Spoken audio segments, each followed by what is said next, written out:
কেমন যাবে মেষ রাশির অশ্বিনী নক্ষত্রের মে মাস।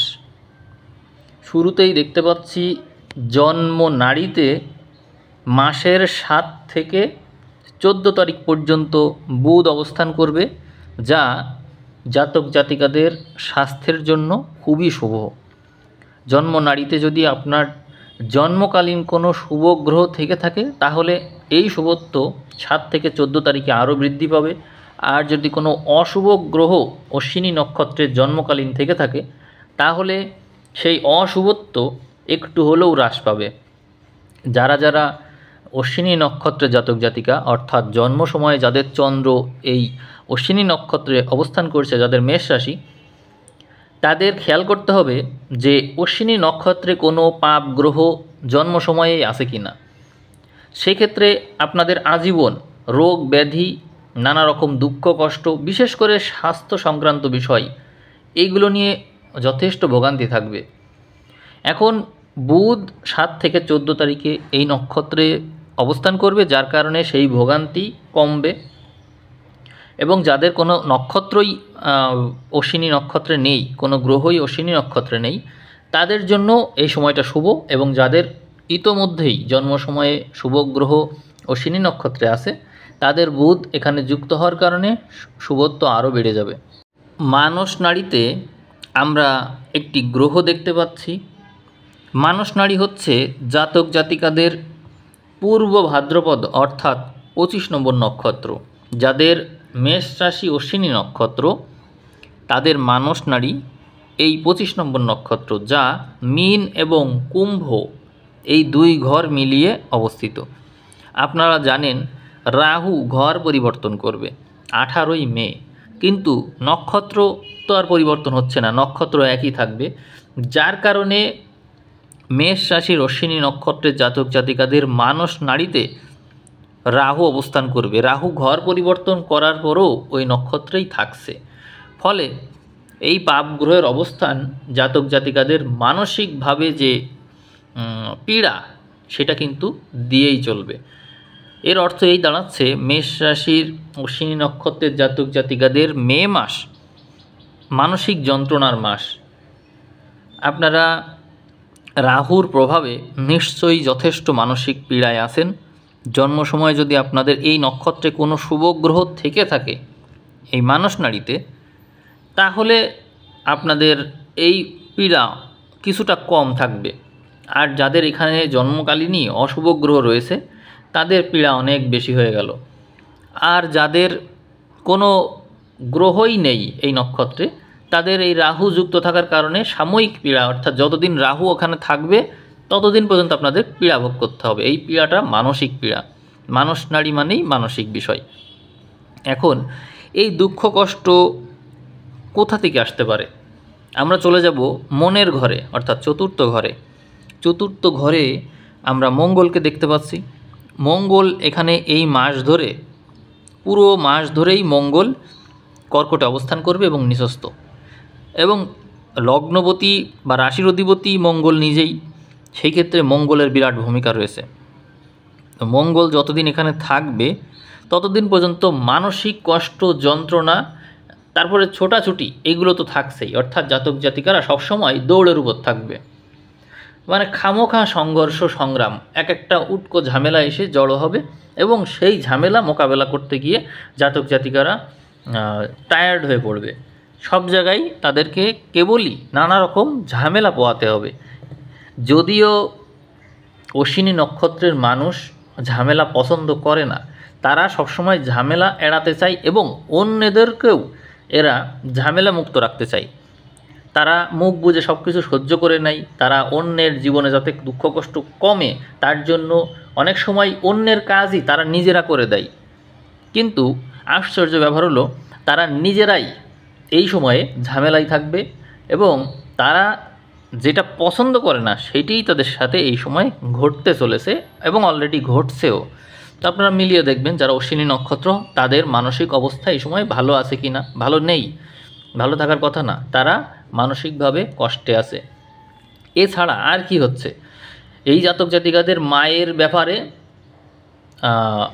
একটু সাবধান থাকতে হবে। কারণ মায়ের যে ঘর, চতুর্থ ঘর, সেখানে মঙ্গল থাকার কারণে মায়ের স্বাস্থ্য নিয়ে সমস্যা আসবে। জাতক জাতিকারা তাদের মায়ের স্বাস্থ্য নিয়ে বা মায়ের যে কোনো ঘটনা নিয়ে চিন্তায় থাকবে এবং সেটি তাদের কষ্টের কারণ হবে।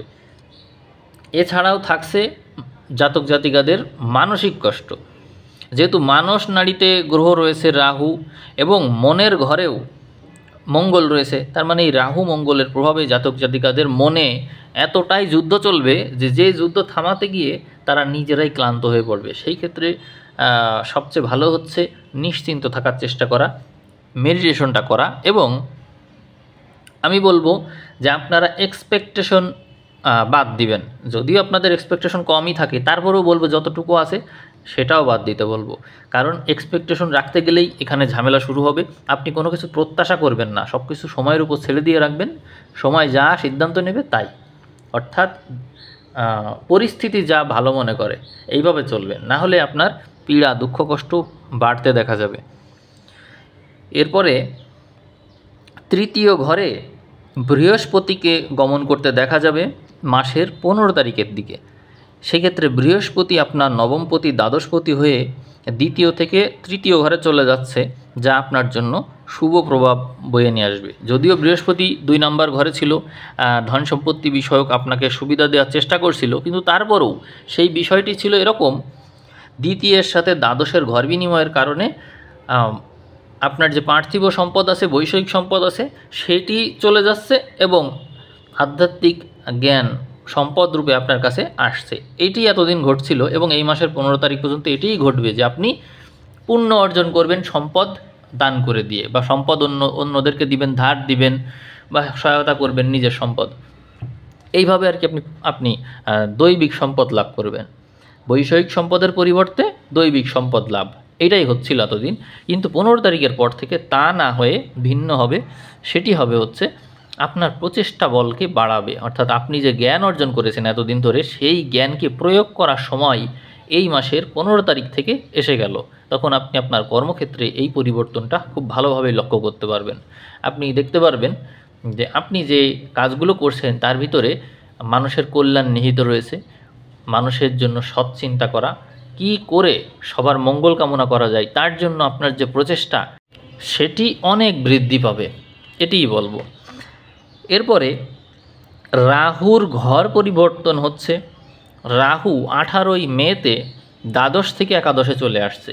এক্ষেত্রে এটি আপনার মানসনাড়িতে অবস্থান করবে, সেটি তো ঠিক আছে, কিন্তু যেহেতু রাহু একাদশে প্রবেশ করছে এবং একাদশে রাহু শুভ ফল দেওয়ার চেষ্টা করে, সেই কারণে আপনার আয়ের ক্ষেত্রকে রাহু অবশ্যই প্রভাবিত করবে। অবশ্যই আপনি আপনার প্রচেষ্টা বলে আপনার আয়কে অনেক বৃদ্ধি করতে পারবেন, এই বিষয়ে আপনি নিশ্চিত থাকেন। অর্থাৎ আপনার সামর্থ্যকে আহ্বান করা হচ্ছে, আপনি আপনার সামর্থ্যকে বৃদ্ধি করবেন অবশ্যই। কারণ আপনার জন্ম নক্ষত্র কি? কেতু। সেই কেতু অবস্থান করছে পঞ্চমে, যা অত্যন্ত শুভ ঘর।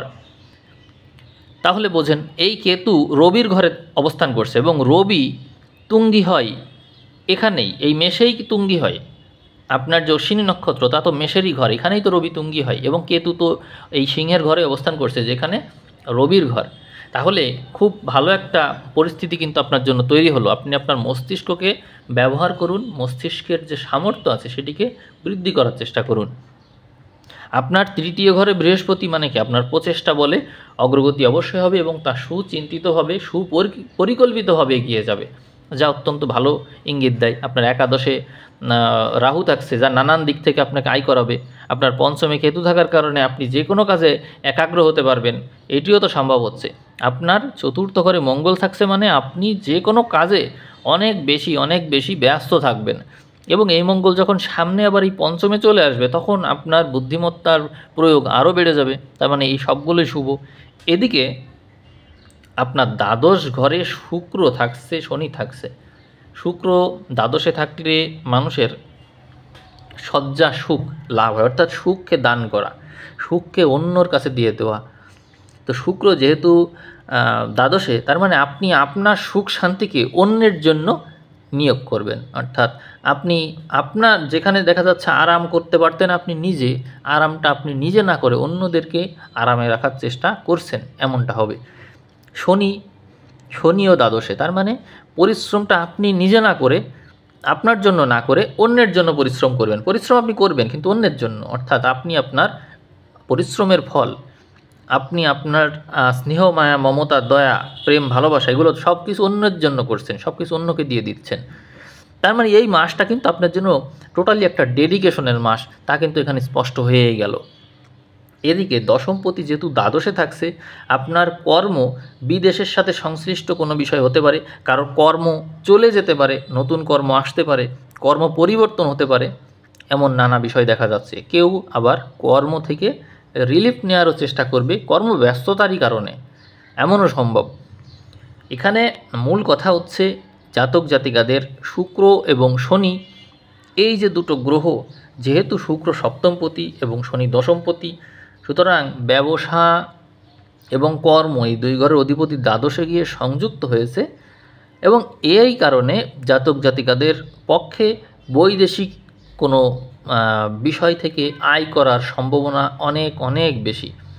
আপনারা যারা বৈদেশিক বিজনেসের সাথে জড়িত আছেন, সংশ্লিষ্ট আছেন, তারা দেখবেন আপনাদের বৈদেশিক সূত্র থেকে আয় করার নানা রকম অপরচুনিটি আপনাদের সামনে হাতছানি দেবে, এবং সেটিকে আপনাদের অবশ্যই কাজে লাগানোর চেষ্টা করতে হবে। কারণ আপনার রাহু একাদশে মানে আপনাকে নানান দিক থেকে অবশ্যই অবশ্যই আয় করানোর জন্য আপনাকে উদ্বুদ্ধ করবে।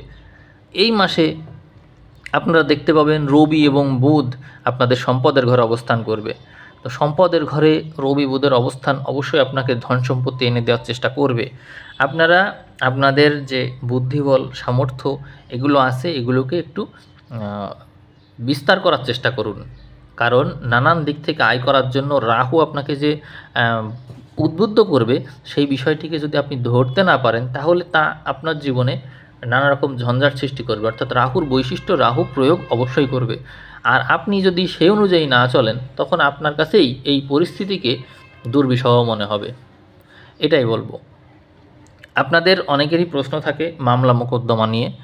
দেখুন, মামলা মোকদ্দমার ঘর হচ্ছে আপনারই ষষ্ঠ ঘর, অর্থাৎ কন্যার ঘরে।